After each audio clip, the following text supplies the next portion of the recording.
ইন্তেকাল করিয়াছেন।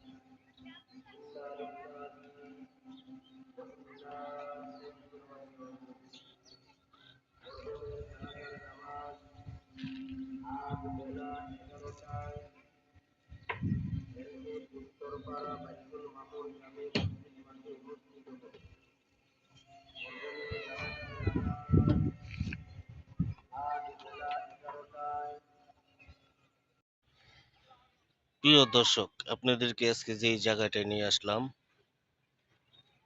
এটি হলো গাজীপুরের ঐতিহাসিক গাজীপুরের রাজেন্দ্রপুর রেল জংশনের উত্তর পাশে যে ব্রিজটি রয়েছে, রেল ব্রিজটি, সেই ব্রিজটির কাজ চলমান এবং সেই দৃশ্য দেখানোর জন্য আপনাদেরকে নিয়ে আসলাম এখানে।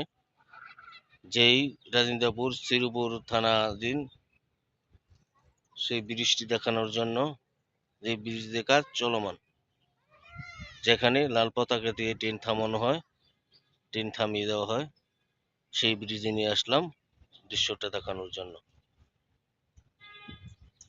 আবারও আপনাদেরকে নিয়ে যাব অন্য কোনো রেল ব্রিজে, যে সমস্ত ব্রিজে ভাঙ্গাচোরা বিভিন্ন সমস্যা আছে, সেই সমস্যাগুলো তুলে ধরার জন্য আবারও অন্য কোনো একটি ব্রিজে নিয়ে যাব আপনাদেরকে।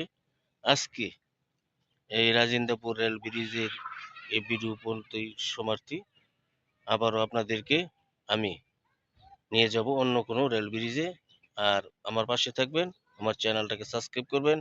স্বাধীন বাংলা ৭১ চ্যানেলটাকে সাবস্ক্রাইব করবেন। সকলে ভালো থাকবেন, সুস্থ থাকবেন, সকলের জন্য দোয়া রইল। আল্লাহ হাফেজ।